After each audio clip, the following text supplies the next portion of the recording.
Hola chicos de Archile, esta es la clase de historia y el día de hoy vamos a hablar fundamentalmente sobre la revolución industrial. Pero antes de hablar de la revolución industrial tenemos que dar un pasito antes para entender el contexto en que se desarrolla este proceso histórico.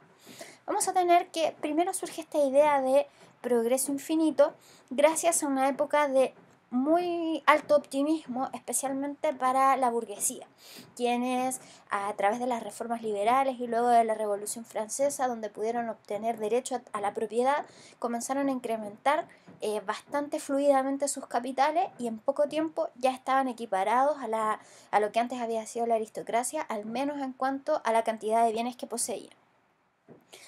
Y esto también se debía a la fascinación que existía en esta época por la ciencia y la tecnología. Esta fascinación por la ciencia y la tecnología se vieron reflejadas en la cantidad de inventos científicos y en la cantidad de inventos tecnológicos que permitieron hacer la vida mucho más sencilla y que favorecieron también esta nueva revolución industrial. Y por supuesto esta idea de la fe en el progreso. Para la burguesía de esta época concibían la historia de la humanidad como una línea de tiempo que se extendía hacia el infinito, pero siempre elevada, hacia arriba. Por lo tanto, se hablaba de que este bienestar iba a ir siempre en aumento, iba a ir siempre creciendo. Estas expresiones de progreso, como decíamos, se verificaron a través del desarrollo científico y tecnológico, porque primero se veía la ciencia como una única forma válida de conocimiento. Y en este sentido, los seres humanos solamente validaban o dejaron de validar otras formas de conocimiento que venían poseyendo anteriormente, como por ejemplo la religión.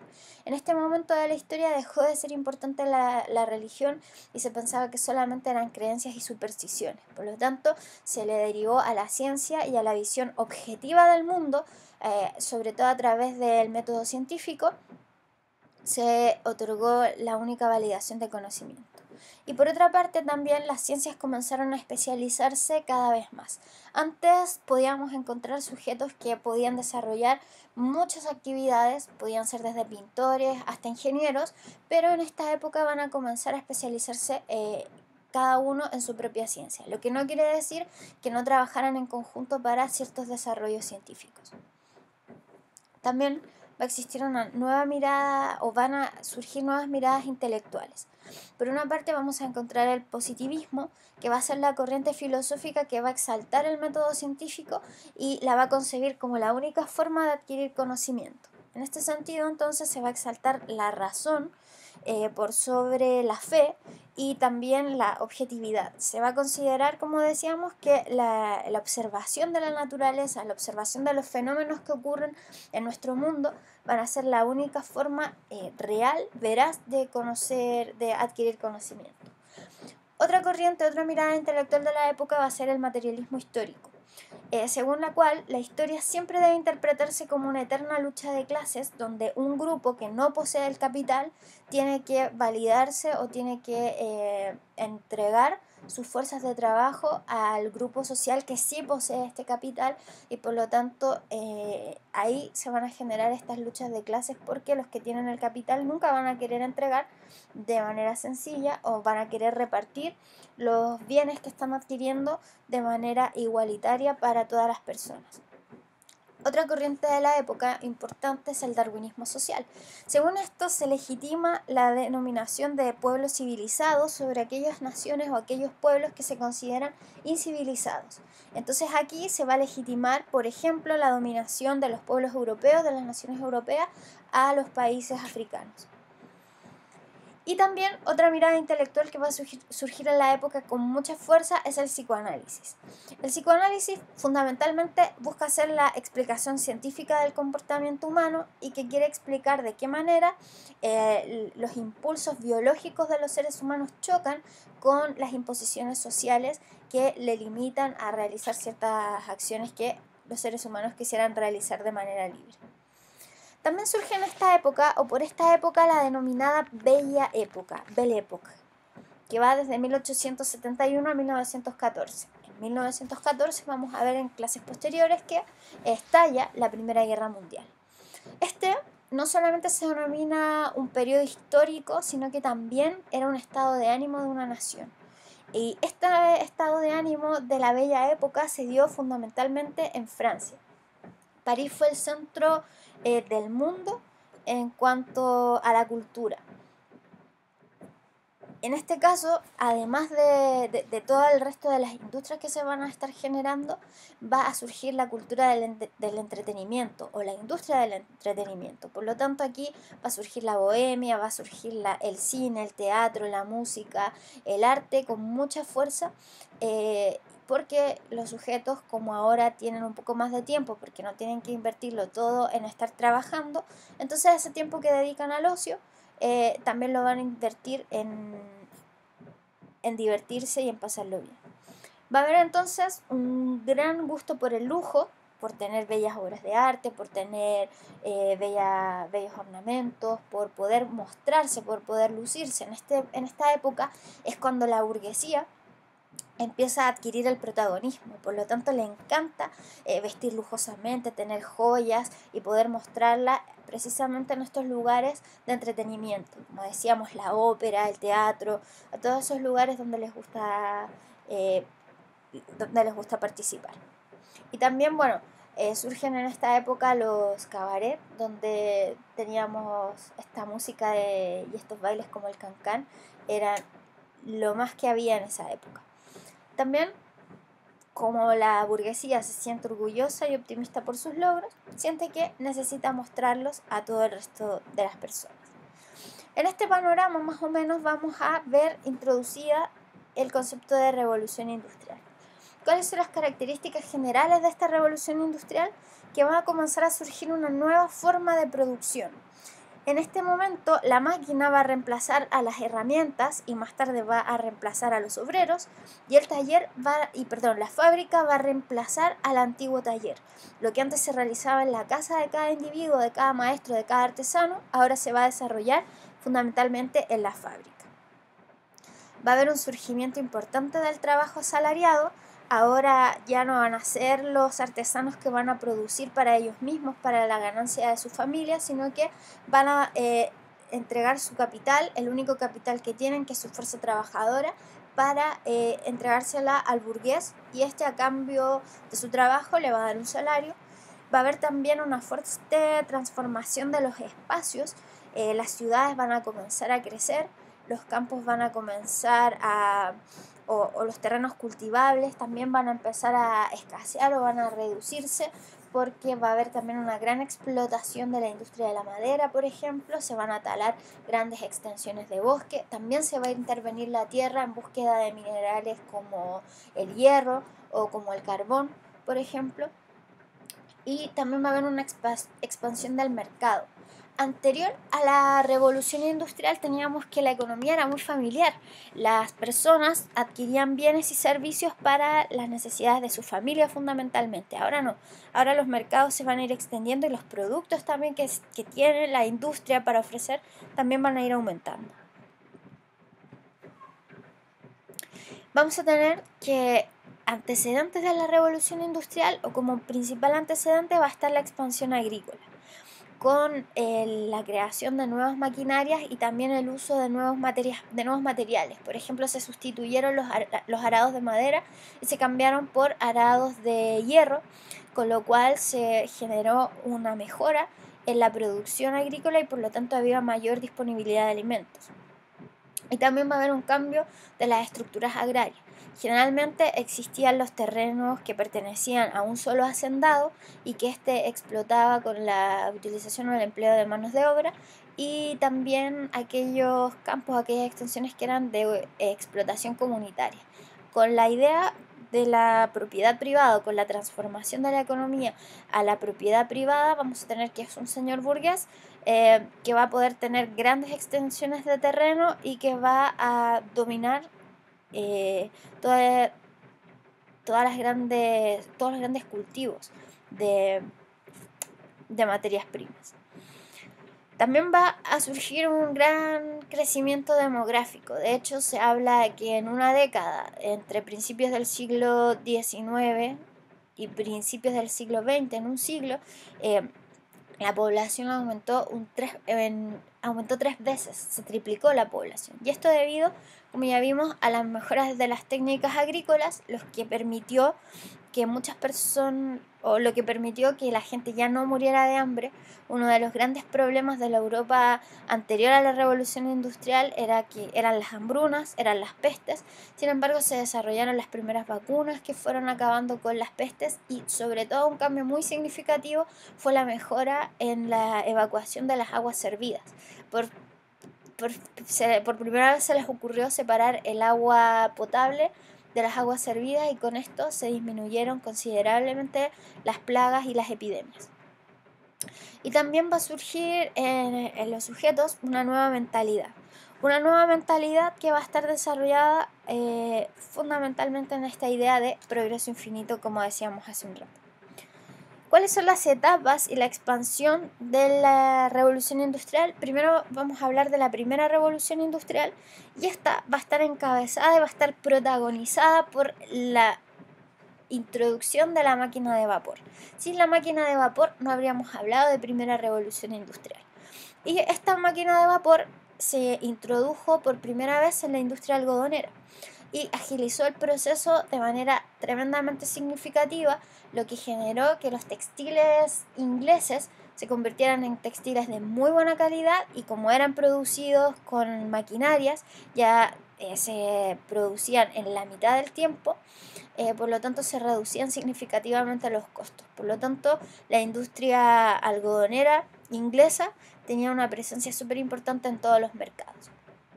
Luego la máquina de vapor fue introducida en la industria del hierro, también obteniéndose un hierro, un producto de mucha mejor calidad y con un costo asociado a la extracción mucho más económico. Y luego de esto, ya teniendo una industria algodonera, teniendo una industria del hierro bastante desarrollada y también aplicándose a otras ramas o a otras industrias, vamos a tener que era necesario, para poder transportar las mercancías, tener medios de transporte que fueran más veloces y que fueran más eficientes. Hasta esta época, la tracción que se realizaba para transportarse era con la fuerza humana o con la fuerza de los animales. Y sabemos que eso también es bastante costoso, porque para poder trasladar materias primas, para poder trasladar bienes utilizando la tracción animal, necesito gastar mucho espacio del que tengo destinado para el transporte de mercancías con comida, que es el combustible de los animales. Por lo tanto, el desarrollo del barco a vapor y del ferrocarril fueron el impulso más significativo de la era industrial, porque reducía las distancias de manera tremendamente significativa. La segunda revolución va a estar asociada a otros combustibles, como la electricidad, como el petróleo, la industria química. Ya se va a reemplazar el hierro por el acero, y otra característica importante va a ser el trabajo en serie. Antes un obrero tomaba un producto y lo realizaba desde el principio hasta el final. Ahora va a ser solamente una parte muy mecánica del producto y la va a estar repitiendo constantemente, por lo que va a agilizar el proceso de producción, y a cambio de este proceso de producción va a recibir un salario. ¿Cuáles son las consecuencias de la revolución industrial? Primero, un impacto tremendo en la economía, desarrollada gracias al liberalismo económico. Recordemos que el liberalismo económico lo que propicia es que el mercado se regula a sí mismo, aleja al Estado de la producción y de la distribución de estos bienes.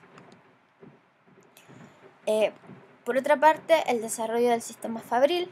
Las fábricas van a ser las encargadas ahora de desarrollar los nuevos productos, la acumulación y la reinversión del capital. Vamos a ver que el trabajo o las ganancias que da la fábrica con la mayor cantidad de productos, con el menor tiempo en el que puedo producirlos, con la máquina a vapor que reduce el tiempo y por lo tanto reduce también los costos de transporte, vamos a tener que va a quedar más excedente para el dueño de la empresa, y por lo tanto este va a poder acumular capital por una parte, y en segundo lugar va a poder reinvertir ese capital en nuevas industrias o para hacer crecer de manera más significativa su propia industria.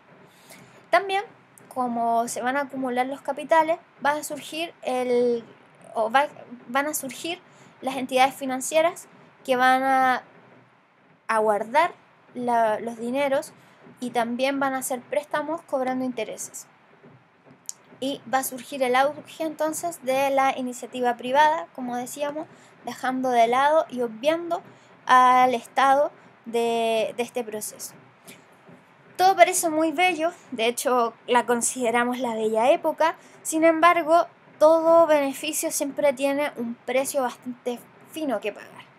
Y vemos como en esta iconografía de la época se nos muestra que los trabajadores del papel ganaban $6 a la semana, que los trabajadores del cuero ganaban $7 a la semana, que los trabajadores de la madera $6 a la semana, y así. Y estos trabajadores que con su esfuerzo, que con su vida, que con jornadas de trabajo inhumanas de 14 horas muchas veces, con los 7 días de la semana trabajando, producían el bienestar para que los señores burgueses, para que los empresarios pudiesen estar o pudiesen convertirse en la nueva clase acomodada, olvidándose de sus antiguas luchas y convirtiéndose ahora ellos en la clase privilegiada. Por lo tanto, esto va a tener entonces un desarrollo súper importante en la sociedad.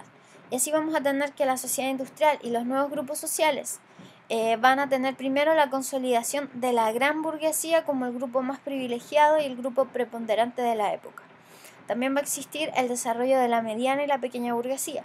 La mediana y pequeña burguesía va a estar dada por comerciantes menores, con personas que acceden a las profesiones neoliberales como abogado, médico, profesores, pero además va a surgir el proletariado urbano, que van a ser estos obreros de las fábricas y sobre todo aquellas personas que han emigrado del campo a la ciudad en búsqueda de una mejor vida, pero que desgraciadamente se van a encontrar con que la mano de obra que se requiere es inferior a la demanda de mano de obra existente y por lo tanto van a surgir este grupo social urbano de clases más bajas que va a sufrir las consecuencias de la revolución industrial. Dentro de este proletariado urbano vamos a tener que los niños y mujeres van a trabajar en estas fábricas. Lo hacían en el campo, pero hoy en día, desde la mirada de la industrialización, vamos a tener que es mano de obra mucho más barata, a la cual se le exige casi lo mismo que se le exigía a un obrero adulto. Vamos a tener que entre estas consecuencias va a estar la explosión demográfica y la marginalidad. Las migraciones desde el campo a la ciudad, como decíamos, va a traer un superávit de personas viviendo en las ciudades y las ciudades no están preparadas, no hay una adecuación para recibir a al número enorme de personas y por lo tanto van a colapsar. Vamos a ver que entonces como en las grandes ciudades europeas no se encuentra trabajo y no se encuentran mejores condiciones de vida, entonces estos europeos van a comenzar a emigrar hacia territorio americano, especialmente a Estados Unidos, Canadá, Brasil y Argentina. Esto, bueno, como decíamos, por el desajuste entre la demanda de la mano de obra y la oferta de trabajo, por el deseo que tienen estos sujetos de escapar de la pobreza, y la revolución de los medios de transporte que acorta las distancias significativamente. Ahí tenemos en las imágenes un poco cómo era la vida de esta clase social más baja, que era la que alimentaba un poco a la industria y a los grandes capitales. Vamos a tener también grandes transformaciones en el territorio. Las ciudades como centro de la nueva sociedad. A comienzos de 1900 vamos a tener que la sociedad o las ciudades agrupaban en total a más o menos el 7% de la población.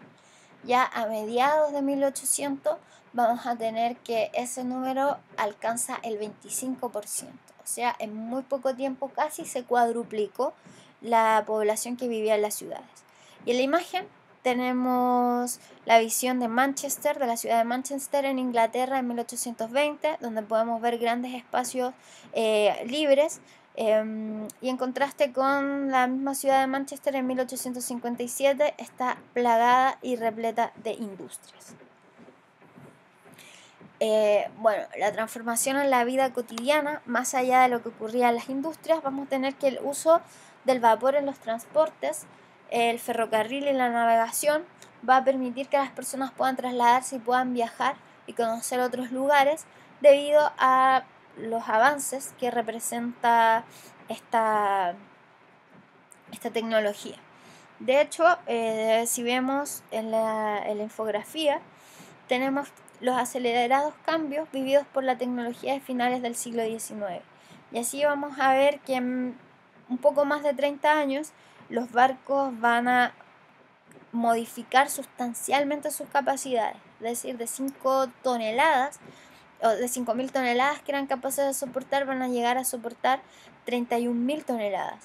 Y vamos a ver que de una navegación de los 30 kilómetros por hora, que para la época era una cantidad pero nunca antes vista y nunca pensada, cambia a 46 kilómetros por hora.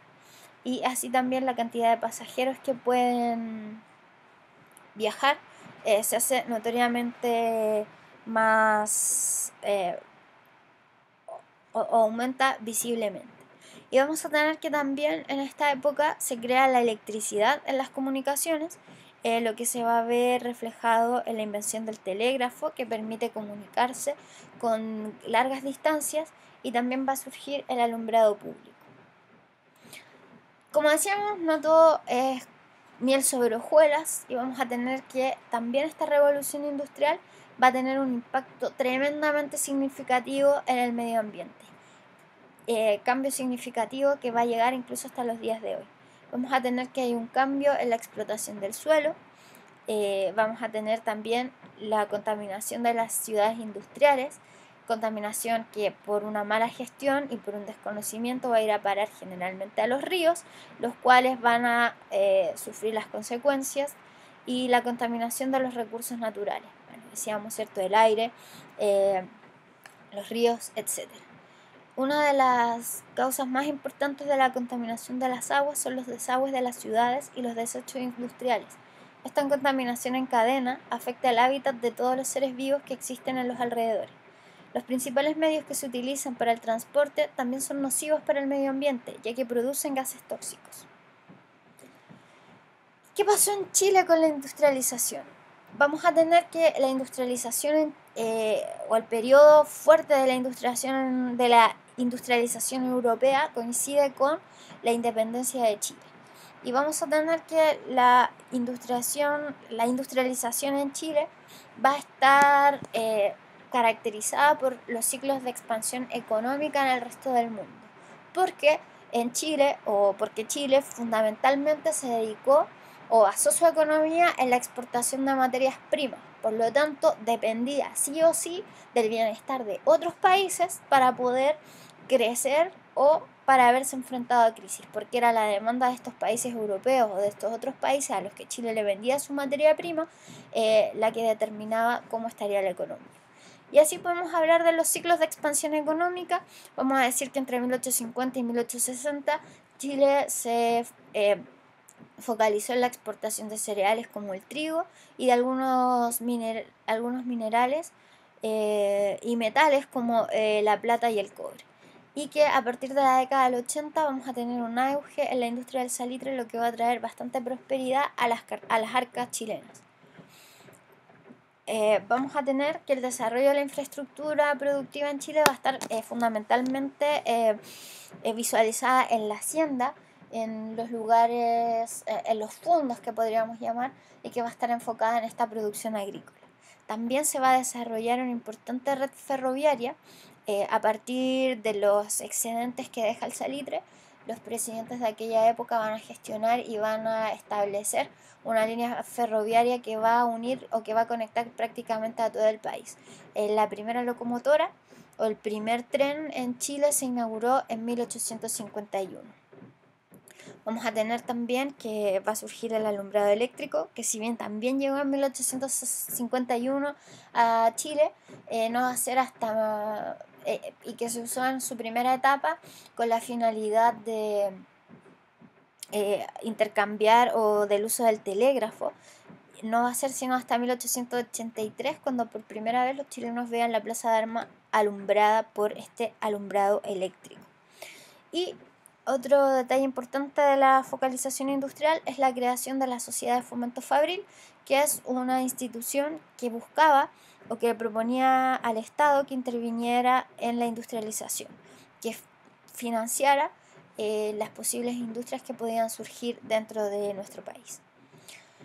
Finalmente, vemos que esta época de expansión económica, llamada la Bella Época, conocida históricamente por las consecuencias o por el liberalismo económico, por la democracia liberal que va a modificar y que va a ser como el estandarte de este periodo histórico, tenemos que también tiene sus consecuencias negativas y estas muchas veces son ignoradas y son aisladas, como la cuestión social que surge en el mundo con el hacinamiento que experimentan en las ciudades las clases, el sector proletariado y también la contaminación al medio ambiente. Por ahora te invito a que desarrolles las actividades propuestas para la semana y nos vemos en la próxima clase.